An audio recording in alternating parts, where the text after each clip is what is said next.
A paz, meus amados, boa tarde. Espero que vocês estejam bem. Desejo paz neste dia para a tua alma, para o teu coração. E eu quero trazer uma reflexão para o teu coração. E o tem como tema feridas. E eu não sei o que você está passando, não sei o que você tem carregado, não sei como está a tua alma, não sei como está o teu coração, mas eu quero te dizer neste dia que Deus, Ele está cuidando de você e que Deus, Ele pode curar a tua alma, Ele pode curar o teu coração. Então, se apegue com o Senhor Jesus neste dia. E hoje eu vou falar sobre um rapaz que tinha para ter tudo de uma vida de fracasso. O seu nome era Jabez. Jabez significa dor ou sofrimento. Você sabe por que foi que a mãe dele colocou esse nome nele?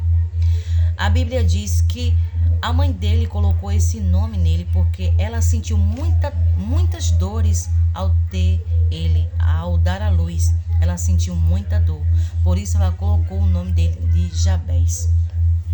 Jabez tinha tudo para ter uma vida de fracasso, para ter uma vida arruinada, para ter uma vida determinada de sofrimentos, de depressão, de ansiedade, de medo, de tudo. Ele tinha tudo para ter isso na vida. Mas Jabez fez algo totalmente diferente, o contrário do seu nome. O seu nome já dizia tudo, que era sofrimento. Mas ele fez algo do contrário do seu nome, que era para ter uma vida de prosperidade. Ao invés de ser sofrimento, a sua vida passou a ter prosperidade. O nome dele significava sofrimento, mas a sua vida foi transformada quando ele decidiu orar ao Deus de Israel.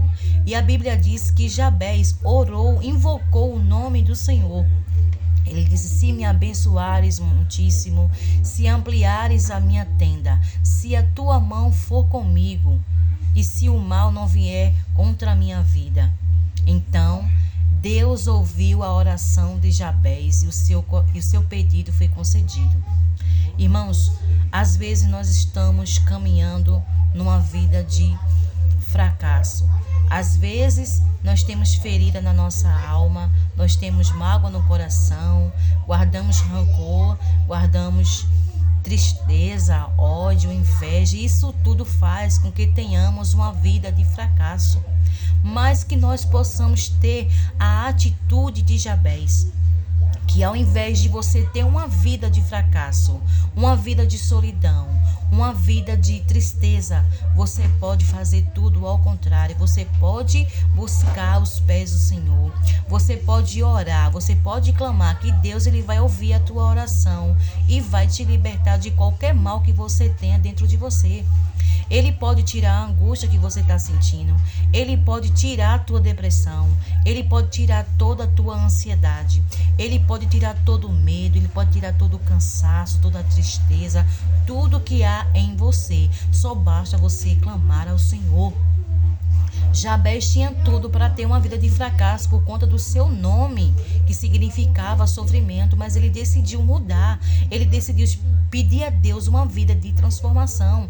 Ele disse: Deus, eu quero mudança na minha vida. Eu quero ter uma vida abençoada. Eu quero ter uma vida próspera.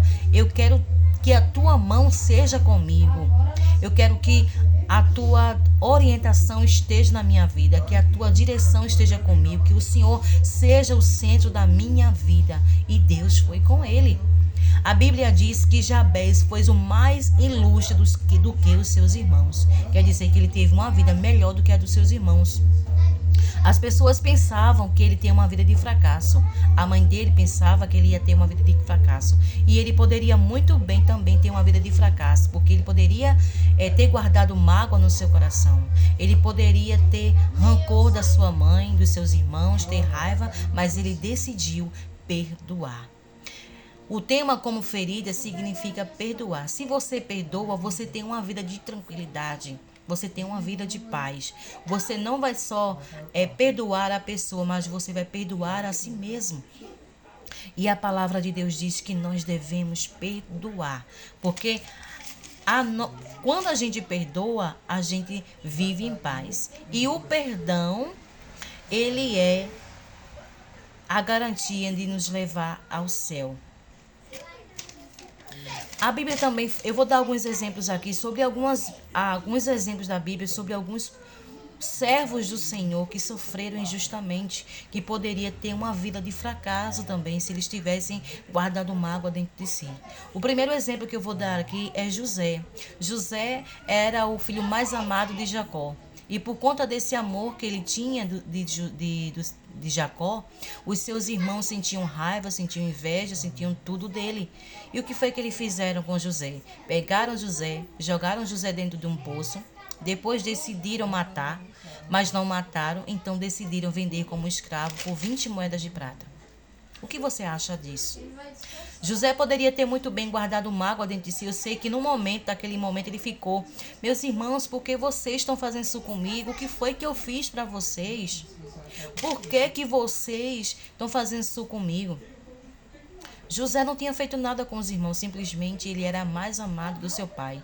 Por quê? Porque ele era obediente a Deus, ele era obediente aos seus pais, ele tinha uma vida de paz, ele fazia tudo o que era certo. Ele era um homem justo. Então José foi vendido pelos seus irmãos. Daí então ele vai para o Egito. Quando chega lá, foi vendido mais uma vez para a casa de Potifar. José foi vendido 2 vezes. Ele foi para a casa de Potifar e ali começou a prosperar, porque José era um homem de Deus. Deus era com ele. Quando José vai para a casa de Potifar, tudo que ele toca era abençoado. A vida de Potifar começou a se prosperar. Começou a engrandecer a vida de Potifar. Tudo dele estava crescendo. E Deus o abençoou. Mas o que foi que aconteceu? Apareceu mais um obstáculo na vida de José. A mulher de Potifar começou a sentir desejo por ele. Mas José tinha uma intimidade com o Senhor. Então, todos os dias aquela mulher dizia: José, deita-se comigo. E José: não posso fazer isso. Eu não posso pecar contra o meu Deus. Não posso fazer isso com o meu dono. Eu não posso fazer isso. Isso vai contra a minha fé, contra a minha essência. Então aquela mulher insistiu. Teve um dia que ela tentou José e José fugiu, deixando sua capa. Então o que aquela mulher fez? Injuriou José, o incriminou e disse que ele tentou abusar dela, quando na verdade tinha sido ela que queria ter feito alguma coisa com ele. Ela ficou com raiva porque José fugiu. Então José vai para a prisão, passa um longo tempo lá na prisão. Mas só que a prisão começa a prosperar também. José faz algo totalmente diferente. Ao invés de murmurar, ao invés de José guardar a mágoa no coração, José começa a fazer a vontade do Senhor lá naquele lugar. Então aparecem 2 homens lá que têm sonhos. Ele decifra os sonhos daqueles homens, do copeiro e do padeiro. E um dia o faraó também tem sonho. E aí manda chamar José, que as pessoas não conseguiram adivinhar o sonho, mas José conseguiu decifrar o sonho do faraó. Então, de escravo, José se torna governador para salvar aquele reino e toda a sua família. E o que acontece? Um dia a família de José aparece no Egito. E aquelas pessoas começam a se abaixar perante José, né? A se humilhar para pedir comida. E o sonho de José se realizou. Deus estava na vida de José e na vida de outros servos dele que passaram por tantas coisas, assim como na vida de Elias também. Elias era um servo do Senhor, ele fazia acontecer. Deus era na vida de Elias. Elias pedia para não chover e não chovia. Elias dizia algo e acontecia.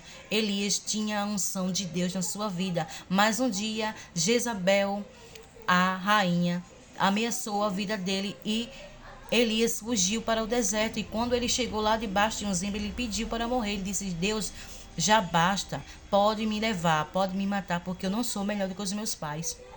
E o que é que Deus faz? Deus manda um anjo e diz assim para ele: olha, levanta e come. Elias olha para um lado e está lá, comida sobre as brasas e uma botija de água. Elias come e deita novamente. Então o anjo aparece novamente e diz para Elias: Elias, levanta-te e come, porque grande é a caminhada. Não importa o que você esteja passando, qual o problema, a sua situação. Não é o problema que vai te parar. Não é a situação que vai te parar. Mas o Senhor Jesus é o Deus que está contigo. Ele tem um propósito maior na sua vida. Ele vai fazer coisas grandes por você. Então não pare, não desista, perdoe. E você vai conseguir vencer em nome de Jesus. perdoe. Você vai conseguir se você